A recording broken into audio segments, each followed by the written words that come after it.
Shalom semuanya, happy weekend everybody. Ini hari Sabtu pagi di mana Anda bisa relax, Anda bisa sleep in, bangun tidurnya agak siang, dan Anda bisa relax, dan Anda bisa spend time dengan Tuhan.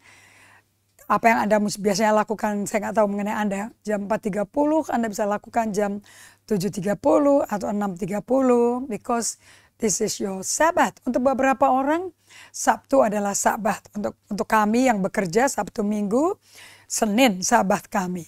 Oke, so saya berdoa semua yang telah bergabung di hari Rabu kemarin, dan saya juga mengucapkan terima kasih untuk pertanyaan-pertanyaan yang disampaikan. Pasti yang kasih pertanyaan yang sudah coba mempraktekkan atau kepingin mempraktekkan tapi ragu-ragu. Sehingga Anda bisa kepingin tahu bagaimana ancer-ancernya. Saya mau kasih tahu pada Anda semuanya bahwa ingat, pertama kali Anda lahir baru, Anda berjumpa sama Tuhan, yang Anda dapat itu apa? Hubungan pribadi atau tugas? Tugas yang dari Tuhan yang dia minta Anda lakukan secara pribadi. Atau lebih kepada hubungan kemesraan pribadi. Di mana Anda tidak melakukan apa-apa, tapi Anda nikmati kehadiran dia. Kita dalam pelajaran Bible Study ini actually masuk ke tempat itu terus. Dari awal begitu, perjalanannya menuju destiny begitu, sampai destiny kita diubahkan menjadi serupa gambar Kristus. So, Bible Study ini bicara tentang slowing down. Ternyata itu dibutuhkan untuk pemuritan di gunung es di bagian bawah. So, kalau Anda semuanya sudah tahu bahwa buku-buku yang kita pakai semuanya gambarnya adalah the iceberg. Oke. So, Anda justru yang dimuridkan tuh yang di sini, yang nggak kelihatan Anda, nggak kelihatan orang. Oke, nah ini kalau disembuhkan, direstorasi, dibentuk serupa gambar Tuhan, akan membuat yang muncul, yang cuma 10% lambangnya Anda, menjadi serupa gambar rupa Kristus, karena dari dalam Tuhan ubah kita sampai mempengaruhi luarnya. So, kita tidak fokus kepada luarnya, kita fokus pada dalamnya. And it is discipleship in the inner life. Itu ternyata pemuritan yang sah dari Tuhan Yesus. So, saya minta Anda semua siapkan Alkitab Anda, catatan-catatan. Sekarang udah ada post-it yang bentuknya kayak notepad. Oke, and Anda bisa kletek, bisa tempel di buku Anda. So, Anda bisa baca revelation atau catatan tentang pewahyuan yang Anda dapat.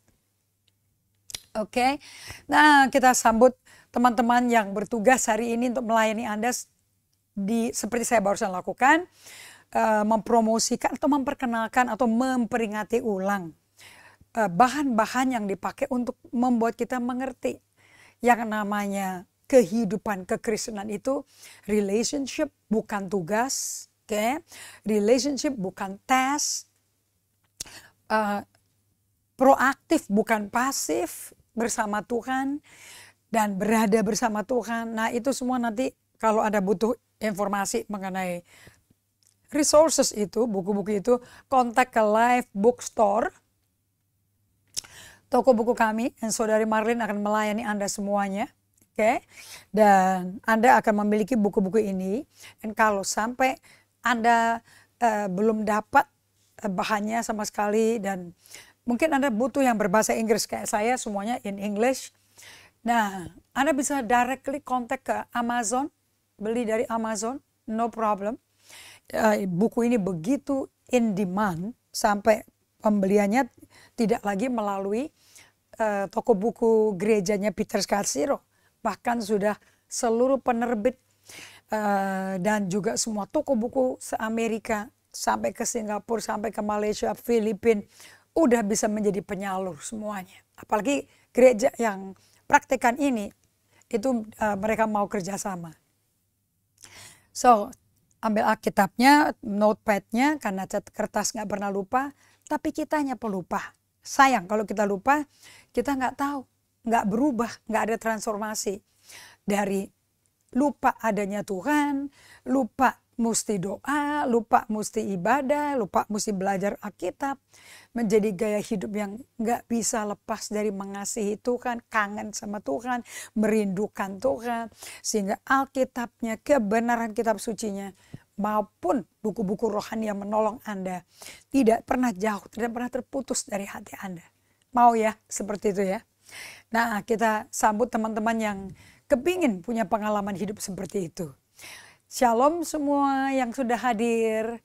Ada dari hari Rabu kemarin ada Ibu Remia Theodora, ada Ibu Ingawati, Ibu Feni Ong yang tadi malam ulang tahun. Kami bersyukur bisa merayakan ulang tahunnya di acara doa malam.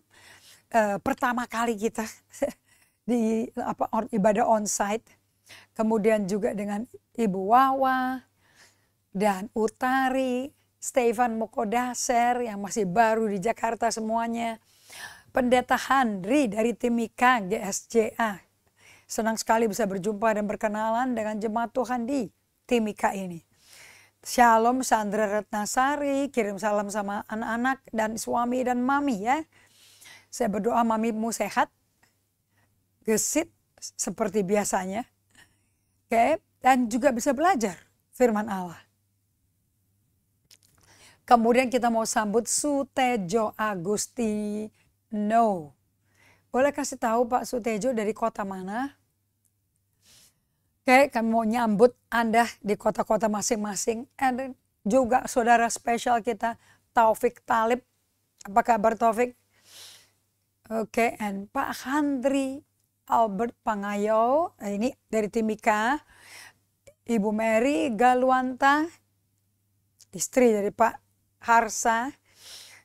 Erni Wijaya yang sedang menjagai rekan kami Ibu Teti yang ada di rumah sakit. Oke, karena serangan akut. Pak Minto, Ibu Mega yang sedang ada di perjalanan pulang ke Jakarta nih ya. Terima kasih sudah bergabung. Dan kami percaya semua Anda mau jadi praktisi ya. Bukan pendengar firman aja karena menipu diri. Mari kita satu hati untuk berdoa dan minta Roh Kudus, pribadi Allah yang betul-betul peduli hatinya anak. Roh Kudus bekerja di dalam nama Yesus Kristus kami berdoa dan mengucap syukur. Amin. Oke, pen and Bible and kertas. Oke, ini pertanyaannya perlu Anda jawab. Oke, yang berhubungan dengan judul buku yang luar biasa dari Pastor Eugene Peterson, A Long Obedience in the Same Direction. Tadi ada Instagram Live seorang hamba Tuhan dari Australia, dia ngomong kayak gini. Kalau engkau jatuh terpuruk dalam dosa, percaya, kamu tanya ke dirimu, pernah gak kamu bangun tidur langsung berkata, aku mau hancurkan bisnis keluargaku, aku mau hancurin hidupku. Ada gak orang yang belum terima Yesus, bahkan ada yang terima Yesus, pernah ngomong seperti itu? Gak pernah ya. Gak ada orang sengaja mau ngancurin diri itu sama dengan harakiri dong. Tapi berapa dari Anda tahu hidup kita ini adalah total dari kehidupan kecil yang kita lakukan. Suatu hari rasanya sudah cukup, dibuka kadonya dan dilihat apa isi hatinya. Orang itu yang memberi hadiah spesial. So Anda juga mesti tahu di dalam hubunganmu dengan Tuhan ada sesuatu yang spesial. Yang tidak ada atau tidak bisa diatur atau dilawan, itu tanpa amarah, sedih, tanpa peduli perasaan orang lain. Nah, kalau Anda masuk ke posisi seperti itu, cepat balik ke Tuhan. Dan di hadiratnya, oleh iman ya, di hadiratnya Anda belajar menatap wajahnya, Anda belajar untuk mengasihi dia.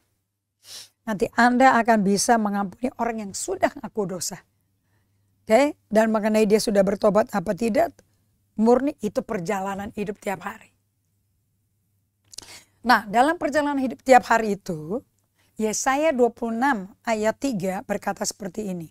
Ini Yesaya pun seorang peratap, sama kayak Daud, kata-katanya sama deh. Nyanyian puji-pujian karena kelepasan dan penghakiman yang diberikan Allah. Nah, Yesaya 26 ayat 3, perhatikan baik-baik. Yang hatinya teguh, kau jagai dengan damai sejahtera. Sebab kepadaku mulailah ia percaya. Nah, coba kita lihat sebentar di Ibrani 11 ayat 1.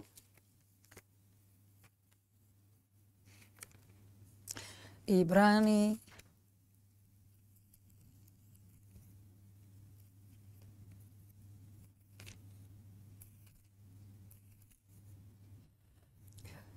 di Ibrani 12 ayat 1, karena kita mempunyai banyak saksi bagaikan awan yang mengelilingi kita. Mari yuk kita meninggalkan semua beban dan dosa yang begitu mendengar. Tanggalkan semua beban dan dosa yang begitu merintangi kita dan berlomba dengan tekun dalam perlombaan yang diwajibkan bagi kita. Mari kita lakukan dengan mata yang tertuju kepada Yesus yang memimpin kita dalam iman dan yang membawa iman kita itu kepada kesempurnaan. Yang dengan mengabaikan kehinaan, tekun memikul salib, ganti sukacita yang disediakan bagi dia yang kehilangan duduk.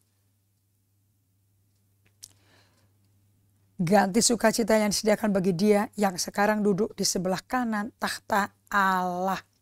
So, Anda catat di sini di Ibrani 12 ayat 2. Mari kita melakukan pertandingan yang diwajibkan itu dengan mata tertuju kepada Yesus yang memimpin iman kita dan yang bentuk iman kita.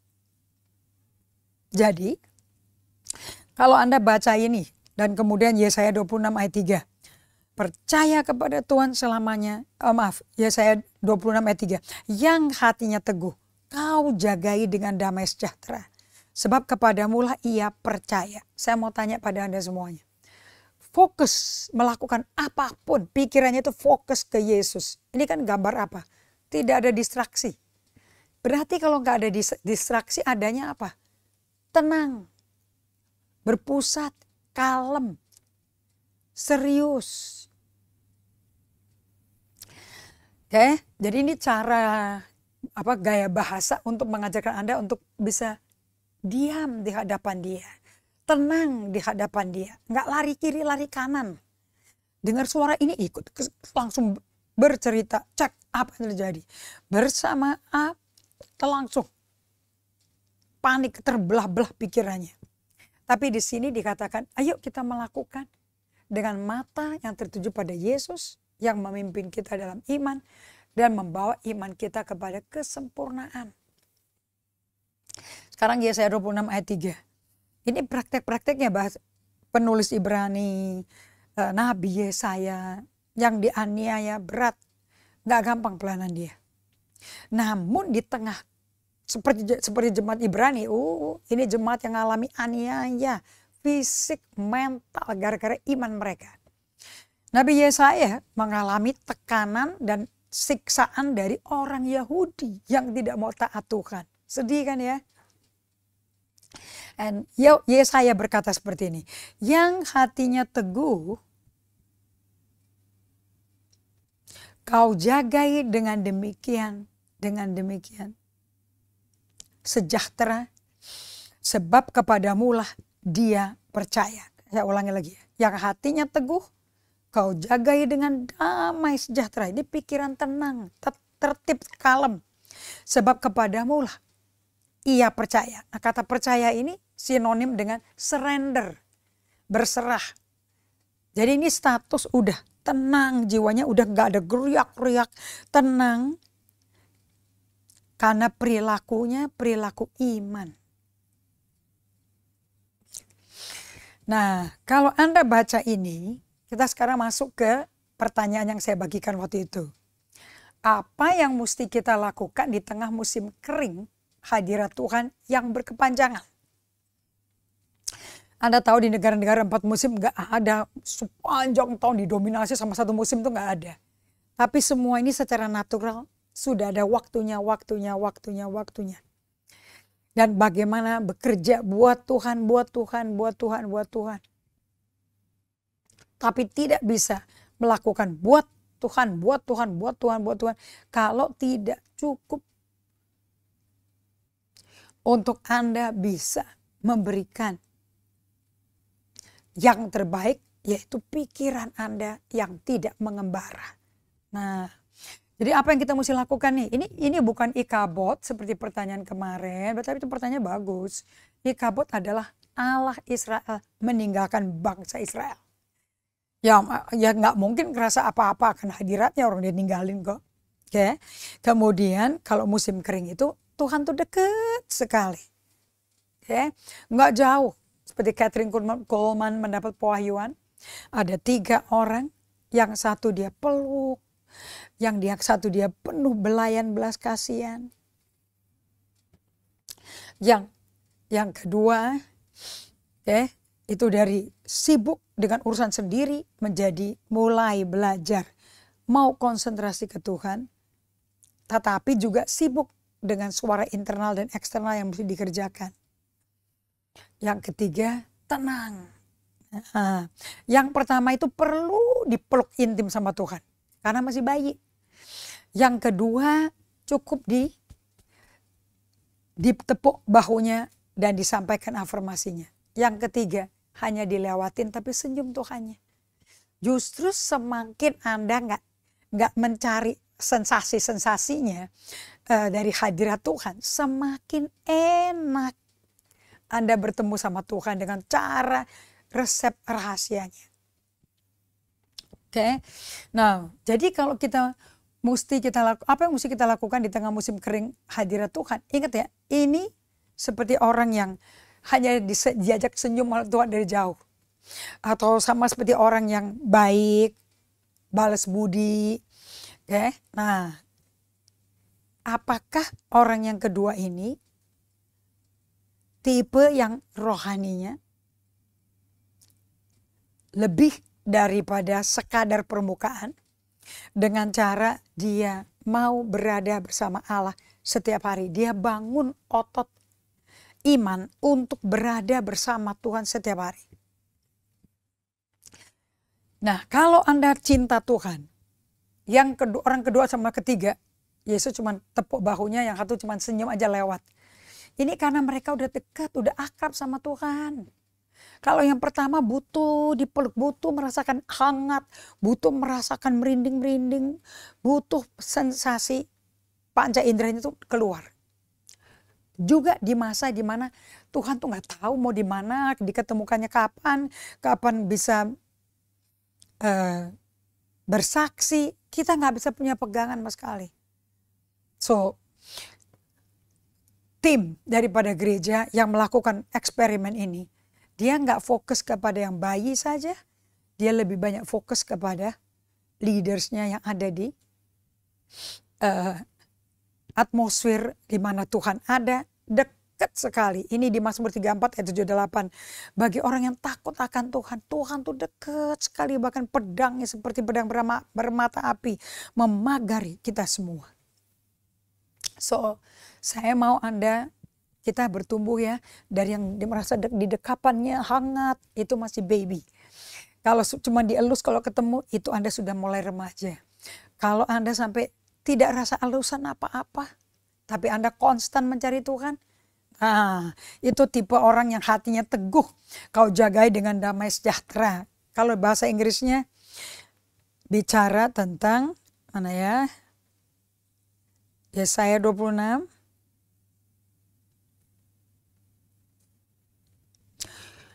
Yesaya 26. Those who will keep him in perfect peace, whose mind stayed on thee because he trusts in thee. Nah ini diterjemahkan pakai bahasa King James ya. You will keep him in perfect peace whose mind stayed on thee because he trusted in you. Jadi yang Tuhan mau itu pikiran kita itu tetap pada desainer unit kita, tetapi tidak mengabaikan fokus ke Tuhannya. Nah itu hubungannya akan keluar dari praktek ini. Jadi pada waktu Anda melakukan cari Tuhan dengan slow down, kontemplatif, di tengah hadirat Tuhan nggak tahu deh, nggak bisa ketemu sama sekali, nggak kerasa. Apa sikap hati kita? Anda harus menanti-nanti kembalinya kekasih Anda dengan sikap hati yang penuh kasih sayang dan penuh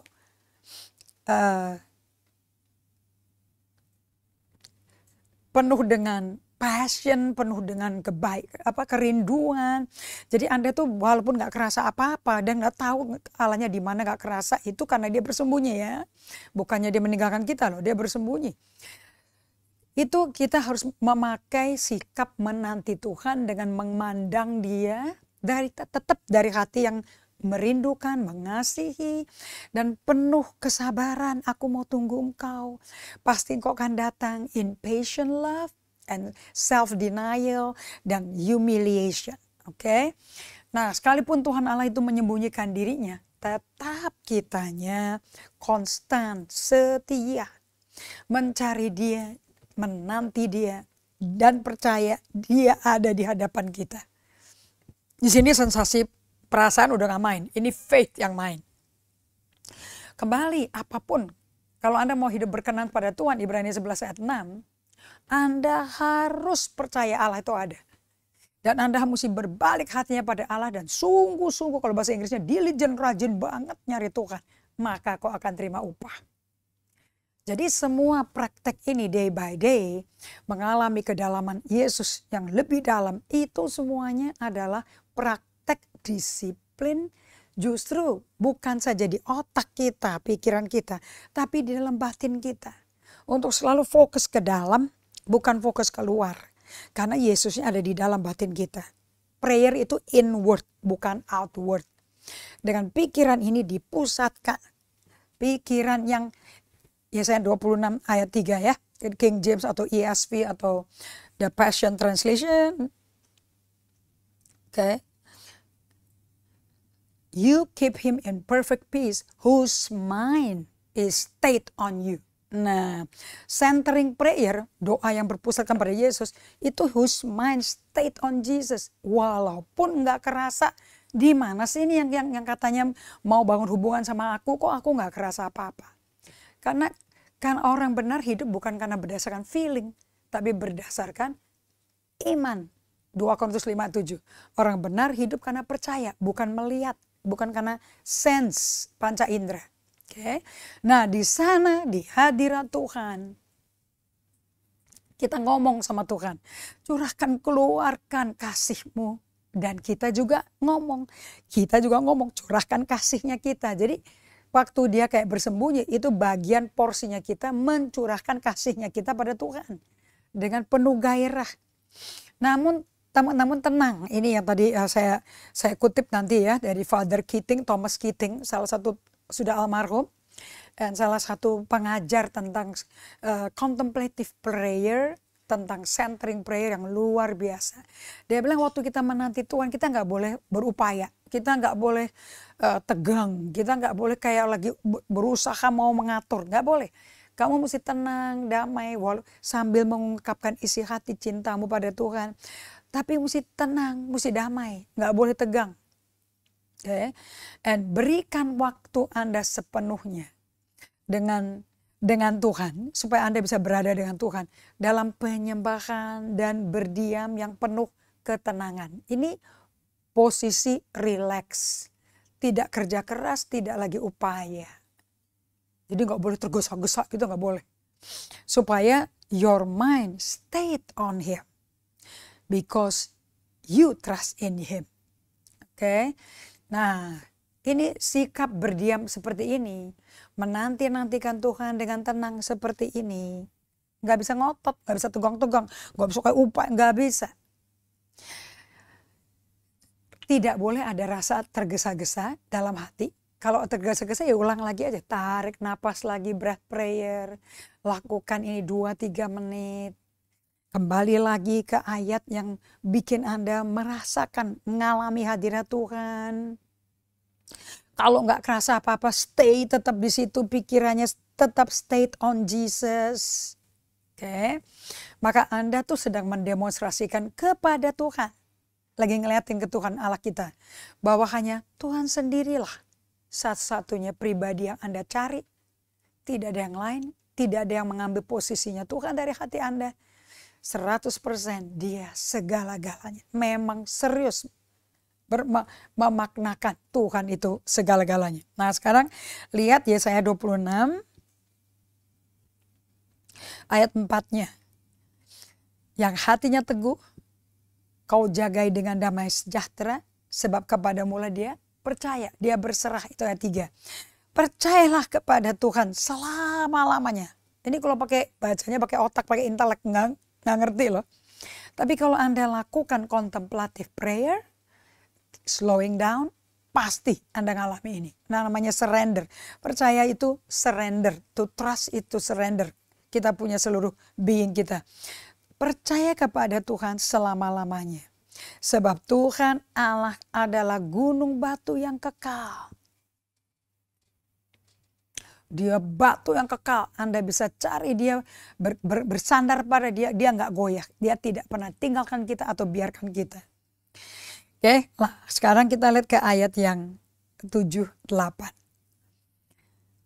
Jejak orang benar adalah lurus, sebab engkau yang merintis jalan lurus baginya.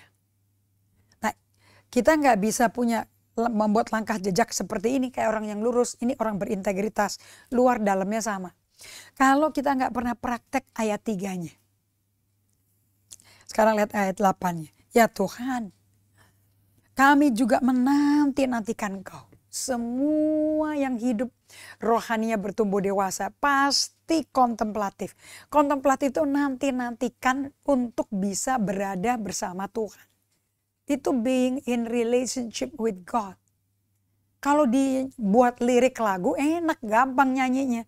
Tapi kalau Anda yang sudah nyanyi, coba diam. Supaya Anda ngalami bersama Tuhan itu kayak apa.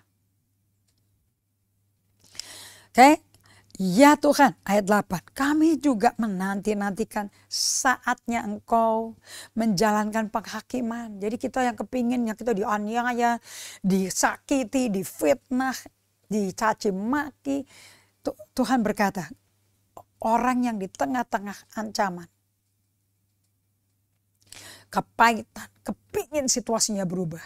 Anda mesti menanti-nantinya. Saat engkau menjalankan Tuhan penghukumanmu. Nah, kenapa kok Tuhan gak bantu kita langsung? Kalau kita di tengah-tengah ancaman. Sebab dia mau lihat kita percaya sama dia apa tidak. Kalau percaya, dia yang berperang bagi kita. Atas nama kita. Seperti Yosafat. Seperti Musa katakan di Keluaran 14 ayat 14. Nah, dan untuk bisa percaya itu nggak bisa cara lain kecuali dengan sikap berdiam dan menanti-nanti Tuhan. Ini cara satu-satunya yang Tuhan minta, yang kita lakukan seperti dia modelkan. Itu dengan cara berdiam, kurangi tempo, stop mikir, dan hanya fokus kepada Tuhan, dirimu baru bisa dengan sesama. Oke.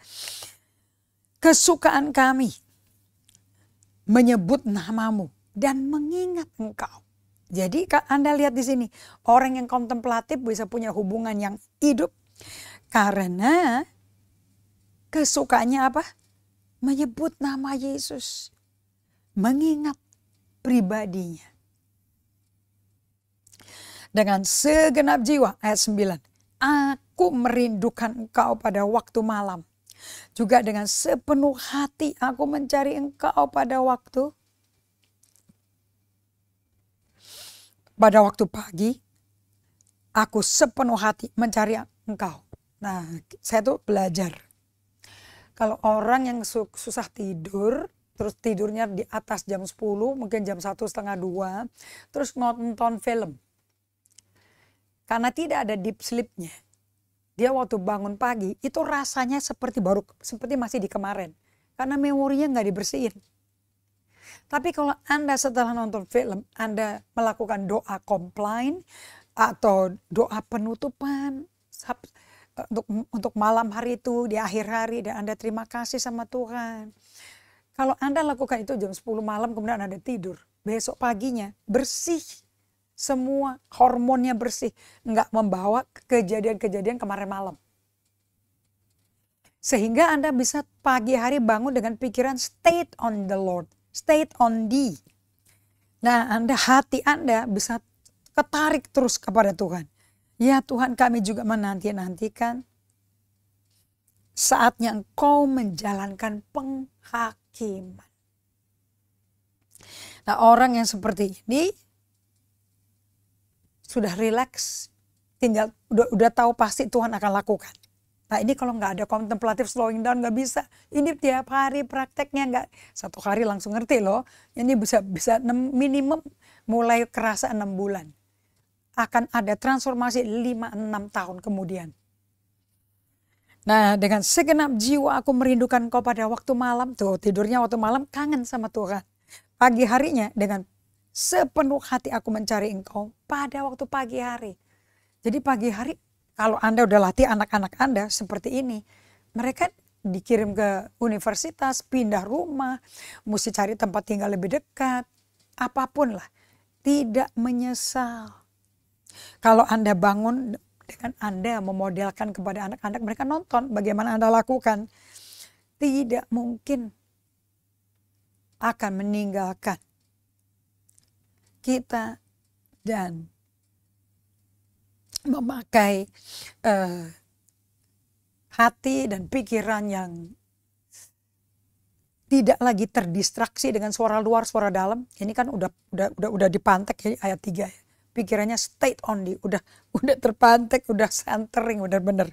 Nah, ini kalau nggak dilakukan tiap hari, remajanya nanti dewasanya agak repot. Akan repot setengah mati memusatkan dirinya, hidupnya dengan memprioritaskan Tuhan. Repot setengah mati. Bangun dari kecil.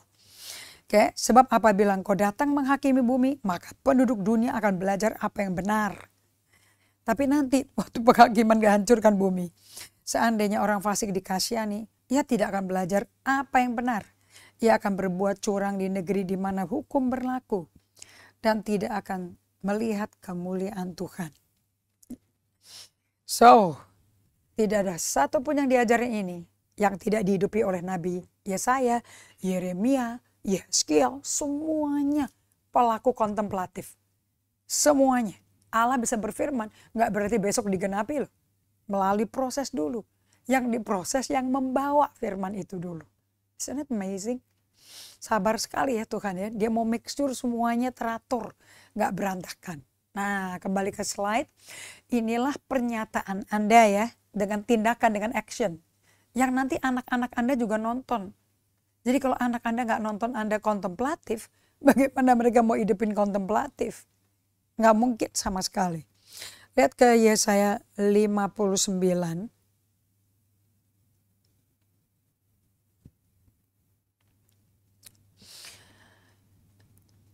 Di ayat 21 ya. And as for me, this is my covenant with them. Allah membuat perjanjian dengan orang Israel yang sudah meninggalkan Tuhan. This is my covenant. Inilah perjanjianku. Firman Tuhan. Rohku yang menghinggapi engkau. Firman yang kutaruh dalam mulutmu. Tidak akan meninggalkan mulutmu. Dan mulut keturunanmu dan mulut keturunanmu dari sekarang sampai selama-lamanya.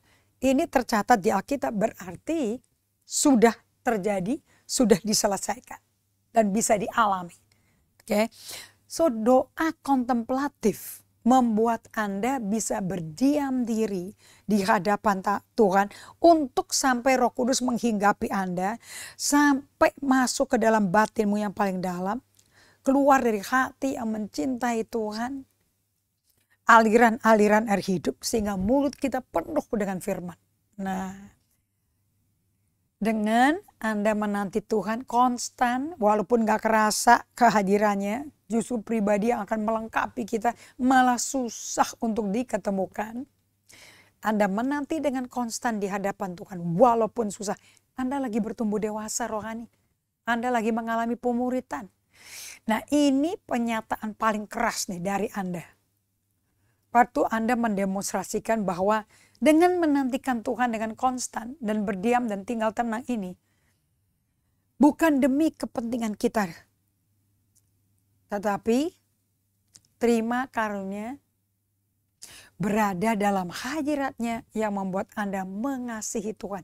Jadi kalau mau kembali ke cinta mula-mula, nggak ada jalan lain. Tuhan bikin Anda masuk ke dalam sekolah kedisiplinan menanti Tuhan. So, Anda siap nggak untuk menunjukkan bahwa bukan karena kenikmatan loh kita mau datang kepada Tuhan ini, tapi murni karena motivasi hati kita mengasihi Tuhan. Maka Anda tetap berdiam dalam hadiratnya di musim kering. Walaupun musim kering rohani, walaupun fisiknya hujan keras. Nah, kalau Anda menghormati Tuhan, lakukan apa yang perlu dilakukan, Anda tidak akan satu hari sama sekali tidak disertai Tuhan. Nanti Anda akan punya jiwa yang kayak begini terus. Sedikit gak kerasa Tuhan, nyari. Sedikit gak kerasa Tuhan, nyari. Itu baru rohani. Jadi gak ada hubungan dengan agama Kristen. Ini kerohanian, hubungan intim dengan Tuhan. Seperti rusa yang merindukan sungai berair, demikianlah jiwaku merindukan Engkau ya Allahku. Jiwaku haus kepada Engkau Allahku, kepada Allah yang hidup. Bila, nih pertanyaan dengerin nih, bilakah aku boleh datang melihat Allah? Berarti nggak kelihatan. Nomor satu udah pasti nggak kelihatan. Invisible. Air mataku menjadi makananku siang dan malam. Berarti belum ketemu, rindu sampai jerit-jerit. Karena sepanjang hari orang berkata kepadaku, mana Allahmu? Nah, kalau Anda ngalami aniaya, belum tentu itu sial. Siapa tahu itu aniaya bikin Anda melihat kondisi emosi Anda. Kok yang dicari Allah terus, yang dicari Tuhan terus, yang dicari kok kedudukan, bukan kedudukan, jabatan, tapi kok yang dicari Allah. Dan Daud dengan iman, itu doa Mazmur ya, kombinasinya bagus sekali. Dari kondisi emosi yang gak sehat, dia gabung dengan iman dalam Tuhan melalui firman-Nya. Tuhan berkata, pemazmur berkata, ini yang hendak ku ingat sementara jiwaku gundah gulana. Gundah gulana itu stres. Bagaimana aku berjalan maju. Yang diingat-ingat yang mana? Bagaimana dia berjalan maju ke rumah Tuhan. Apa yang kau ingat, apa yang kau pikirkan, apa yang kau renungkan, itu yang terjadi. Ini yang hendak ku ingat sementara aku stres, bagaimana aku berjalan maju. Dalam kepadatan manusia mendahului mereka. Melangkah ke rumah Allah. Dengan suara sorak-sorai dan nyanyian syukur. Dalam keramaian orang yang mengadakan perayaan. Mengapa kau tertekan kau jiwaku? Gelisah kau dalam diriku. Berharap kepada Allah. Sebab aku akan bersyukur lagi kepadanya. Penolongku, Allahku. Oh Tuhan, jiwaku tertekan dalam diriku. Coba Anda baca Mazmur 42 ini ayat 27. Si Daud ini vulnerable enggak? Sangat terbuka, sangat rentan sama Tuhan. Nah, doa itu adalah dialog dari kerentanan emosi kita. Sebab aku akan bersyukur kepadanya, penolongku dan Allahku. Jiwaku tertekan dalam diriku. Sebab itu aku teringat kepadamu dari tengah sungai Yordan dan pegunungan-pegunungan Hermon, dari gunung Metsar. Jadi kuncinya adalah menanti dengan sabar untuk Tuhan kembali dari selama musim kekeringan, datang pada Dia sebagai kekasih jiwa kita. Oke. Nah, seperti pemazmur Bani Korah, sekalipun Tuhan telah bersembunyi, tapi dia tetap konstan berdiam bersamanya. Dan bahkan Tuhannya mencurahkan kasih-Nya sampai damai sejahtera Allah memenuhi pikiran dan hati kita. Sediakan waktu untuk menyembah dan dalam ketenangan jiwa dengan rekan. Jiwa dengan sikap hati yang penuh hormat. Curahkan kasih-Nya sampai damai Allah memenuhi jiwa kita. Sediakan waktu untuk menyembah dan dalam ketenangan jiwa dengan sikap hati yang penuh hormat. Nah, ini adalah cara Anda mengalami pemuritan di bagian bawah gunung es. Itu pemuritan yang betul. Karena bagaimana dalam Anda, begitu pikiran Anda. Kalau enggak Anda munafik. Matius 12 ayat 34-36. Dengan menanti Tuhan seperti ini, Anda telah mendemonstrasikan kepadanya bahwa hanya Engkaulah satu-satunya bagiku yang kucari, yang kucintai. Ayo, apakah Anda sudah mau mengalami seperti ini? Nah, Anda kalau seperti ini dan rutin dan konstan, Anda tuh lagi mendemonstrasikan juga bahwa apa yang Anda lakukan untuk berada bersama Tuhan itu bukan demi kepentingan sendiri, kenikmatan sendiri, sama sekali enggak. Anda bisa konstan disiplin tapi tidak entitled, tidak. Aku berhak punya waktu untuk ini, aku berhak, jangan ganggu aku, jangan ganggu. Itu namanya entitlement. Bagian Anda tetap konstan, dikenal orang, gak dikenal orang, dianggap sadis, apa gak sadis, dianggap jeleknya keluar semua. Tapi saya mau kasih tahu pada kalian, kalau engkau bersembunyi dalam lindungannya Maha Kuasa, Tuhan akan pasti menolong Anda. Karena Anda mendemonstrasikan, saya nggak doa untuk merasa gemeter-gemeter, rasa sensasi apapun supaya gue nikmat kayak orang narkoba gitu toh. No, tapi aku mendemonstrasikan bahwa kasih-Nya saja cukup untuk memotivasi hidup Anda. Bukan nyari keenakan sendiri, tapi memotivasi untuk menjadi orang sesuai panggilan Kristus Yesus. Nah, Anda tahu nggak panggilan Anda apa? Oke, nah di bagian ini buah kasih adalah sabar sedang dibentuk.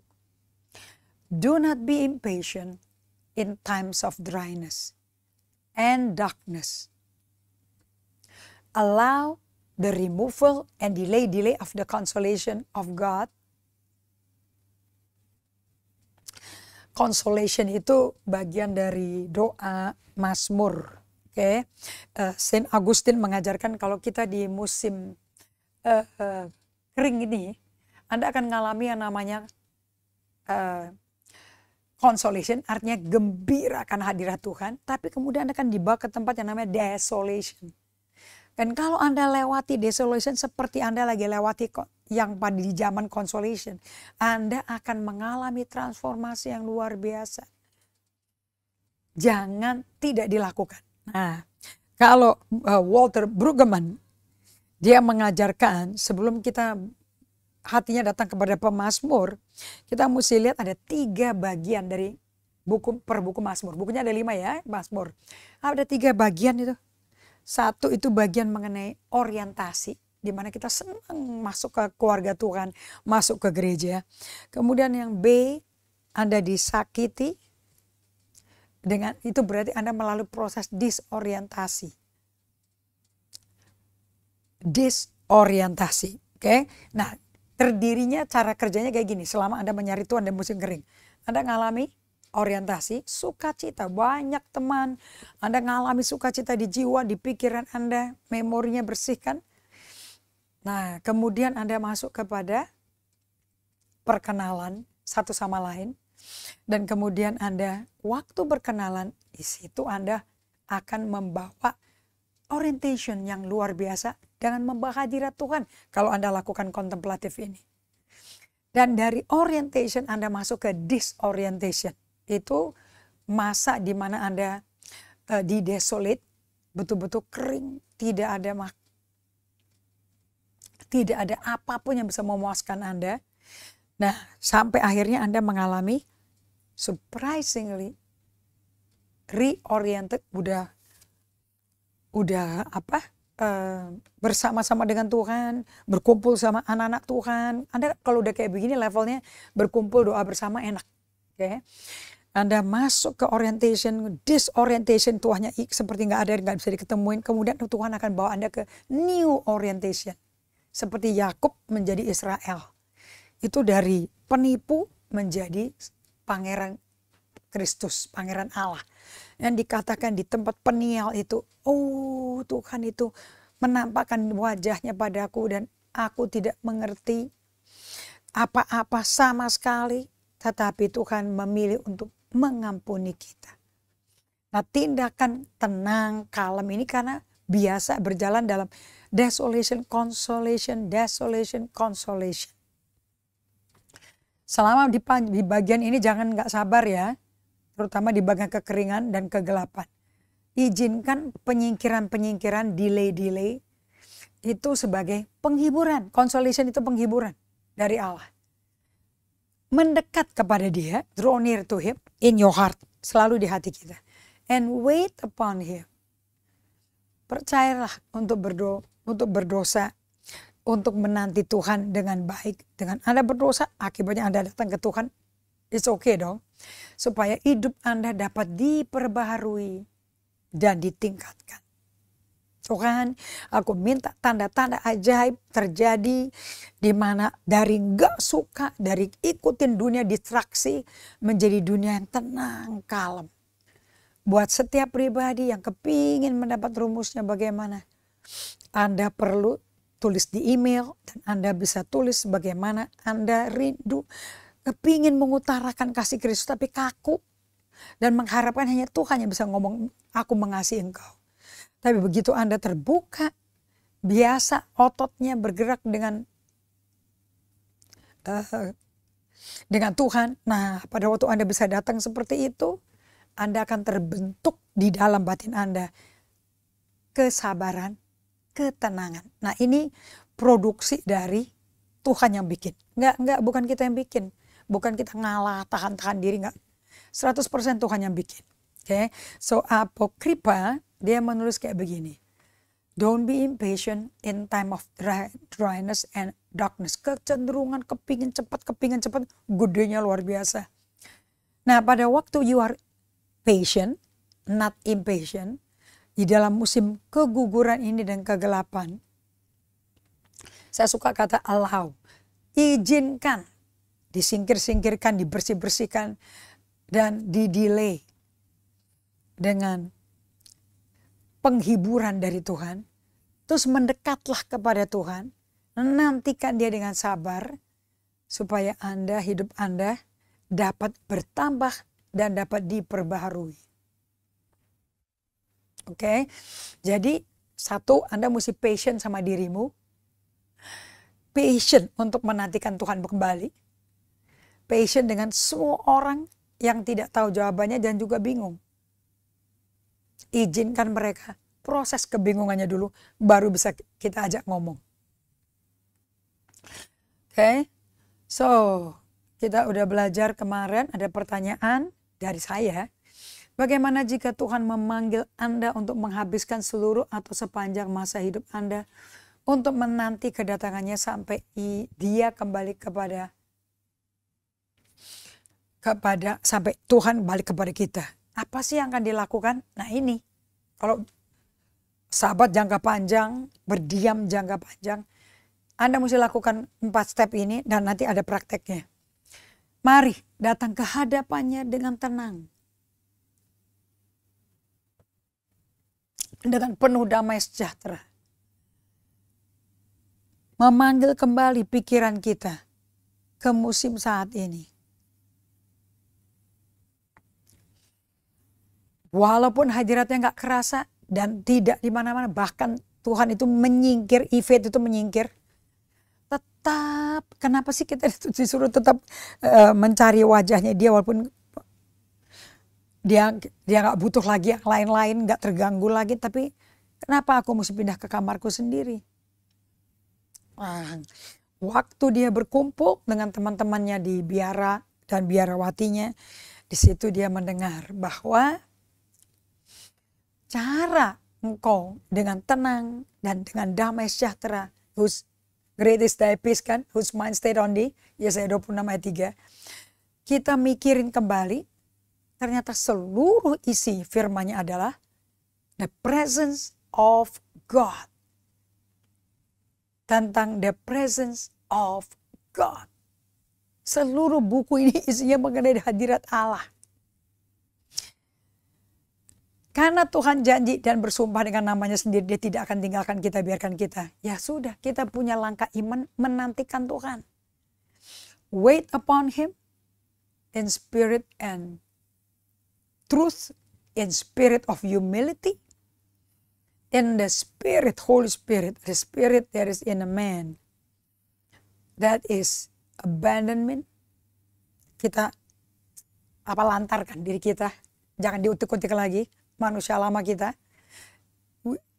In the spirit of contentment. Yang terakhir, in the spirit of revelation and resignation. Nah, jadi caranya Anda humility, humble, abandonment, contentment, resignation. Nah, contentment ini kan Anda bisa tulis kalau dari Roh Kudus namanya consolation. Kalau bukan, oke. Nah, Madam Guyon akibatnya berkonklusi begini. Come before Him quietly and peacefully. Be recalling your mind to His presence. Even though His presence may evade you. But wait upon Him in a spiritual humility. Wait in spirit of abandonment. Wait in a spirit of resignation. Nah, resignation di sini maksudnya apa? Saya ambil dari Merriam-Webster ya. An act or instance of resigning something or surrender. Tindakan untuk pensiun dini dan tidak terlibat dalam pensiun dulu. Sebab firman itu bekerjanya di hati kita bukan seperti sembarangan berdoa-doa. Spesifik dia ngomongnya. A formal notification of rain. The quality or state of being resigned. Oke.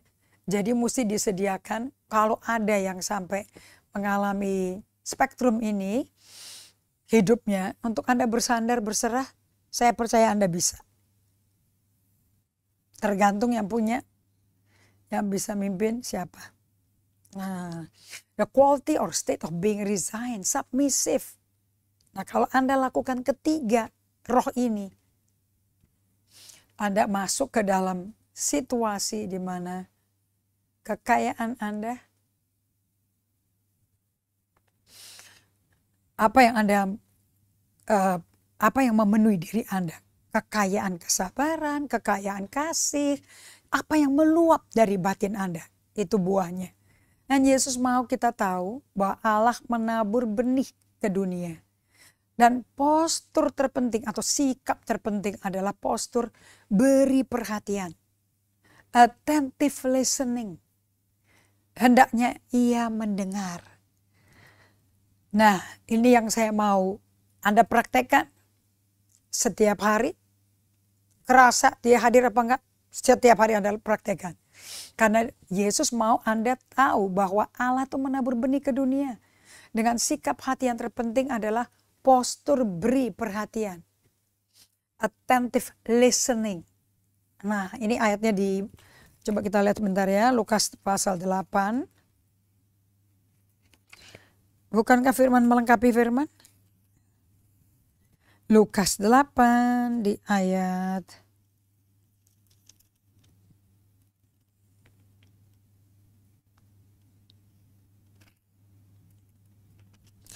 perumpamaan penabur. Tuhan menekankan untuk perbaiki apa yang kau dengar bagaimana engkau mendengar. Oke, kasih saya waktu.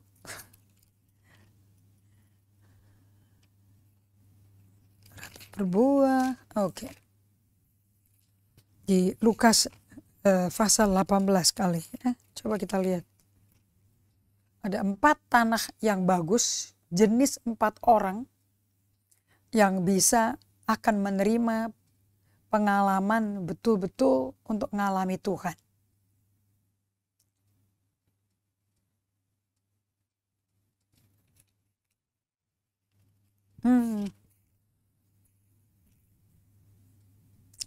Kita belajar dari Leighton Ford yang menggambarkan tentang kalau mau tahu Anda di musim kering apa tidak, dan Anda akan belajar ini dari perumpamaan penabur. Lukas 8 ayat 5 sampai 8. Adalah seorang penabur keluar untuk menaburkan benihnya. Pada waktu ia menabur, sebagian benih itu jatuh di pinggir jalan. Lalu diinjak orang dan burung-burung di udara memakannya sampai habis. Sebagian jatuh di tanah yang berbatu-batu, dan setelah tumbuh ia menjadi kering karena tidak mendapat air. Sebagian lagi jatuh di tengah semak duri, dan semak duri itu tumbuh bersama-sama dan mengimpitnya sampai mati. Dan sebagian jatuh di tanah yang baik. Ini yang whose mind stayed at thee. Dan setelah tumbuh berbuah 100 kali lipat, karena bisa melakukan kehendak Allah. Setelah berkata demikian, Yesus berseru. Lihat nih seruannya. Ini yang penting penaburnya. Mesti tahu kan tabur tuai. Ya tahulah apa yang ditabur tuai. Tapi apa yang penting dari pengajaran ini? Siapa punya telinga untuk mendengar, hendaklah dia mendengar. Jadi kunci untuk memahami perumpamaan dari Tuhan Yesus ini, itu justru di siapa punya telinga untuk mendengar, hendaklah ia mendengar. Dengan kata lain, siapa yang mampu hatinya memberi perhatian untuk mendengar, hendaklah ia mendengar. Yesus mau kita tahu bahwa Allah sumber benih ke dunia. Dan postur terpenting adalah postur memberi perhatian, attentive listening, hendaknya ia mendengar. Jadi ini bagian daripada penabur ini yang penting itu attentive listeningnya. Barang siapa punya telinga, dengarkan. Itu jauh lebih penting daripada melakukan sibuk naburnya. So 4 macam tanah itu adalah 4 macam hati kan kita tahu ya. Dan hati yang paling baik kondisinya hati yang tak terdistraksi, tak terinterupsi sekalipun tinggal di lingkungan yang penuh distraksi. Ini namanya attentive living. Attentive living adalah kunci daripada slowing down untuk menanti Tuhan dan mengalami Tuhan. Dan Anda jujur nggak akan mengalami hadirat Tuhan sampai 6-7 bulan loh kemudian. Karena dia betul-betul mau mengikis ketidaksetiaan kita. So Leighton Ford berkata bahwa mendengar dengan seksama itu tidak dapat diganti. Itulah kekristenan spiritualitas yang sejati. Attentiveness is one of the most difficult concept to grasp and one of the hardest discipline to learn. Why? Karena kita adalah orang yang mudah terganggu dan di dunia yang penuh gangguan. So, God wants us to be attentive people as He is attentive God. And many of the words of God in the Bible manggilnya apa? Look, see, listen, give heed. Nah, saya mau tanya pada Anda semuanya. Apakah semuanya ini kata-kata yang artinya pay attention? Pay attention. Karena distractibility dan inattention are the greatest enemy to your spiritual life. Gampang keganggu, tidak bisa memberi perhatian adalah musuh paling jahat. Jadi bukan setan aja ya, tapi musuh paling jahat dari kehidupan rohani kita apa? Gampang terganggu, hilang atensi. Nah, Peter Scarsero berkata seperti ini. Pada waktu kita gagal mendengar Tuhan dan kita gagal mentune, mengatur frekuensinya hati kita kepada suaranya hampir nggak kedengaran loh. Kita sedang mengambil resiko tinggi yang sangat berat. That the substance of your spiritual life, bahwa substansi daripada kehidupan rohani adalah sepenting kehidupan berhubungan satu sama lain. So, saudara-saudara, kita berhenti di sini. Nanti kita masuk ke guideline, 3 guideline dari Father Thomas Keating untuk Anda bisa ngalami listen dengan attentif, fokus sampai berbuah 100 kali lipat. Oke, kita berdoa ya. Allahku, Bapa kami di surga, Bapa yang luar biasa, yang mengasihi kami tanpa batas, tidak pernah meninggalkan kami atau biarkan kami. Kau piara kami semuanya, sehingga eksternal kami sudah beres, disediakan, sudah punya suplainya. Tapi berikanlah kepada kami waktu untuk berdiam, dan tidak ada kerjaan terlalu mencekam, terlalu serius, sehingga kami nggak bisa tenang. No, tidak Tuhan. Buat kami yang berdiri di afiliasi satu persatu bisa tenang dengan kesabaran, hidup dari paying attention, contemplative life, solitude and silence. Dalam nama Yesus Kristus. Amin. So jangan lupa ya, Anda kirim pertanyaan, mohon Anda lakukan ya. Praktekkan dan diulangi lagi di YouTube ini karena tersedia di YouTube dan di Facebook. Anda bisa mainkan lagi. Kemudian nanti Anda jangan sungkan untuk bertanya. Oke. Dan nanti kita jam 2 sampai jam 4 kita ada ibadah bersama. Kemudian Sabtu malam sampai Minggu kita sabat bersama untuk jemaat Gereja Generasi Apostolik di Bali. Kirim email Anda, kirim pertanyaan Anda, order buku-buku yang kita pakai, dan sampai berjumpa di ibadah di Hotel Trans Resort Sunset Road jam 2 sampai jam 4 di Boardroom 2 dan 3. God bless you.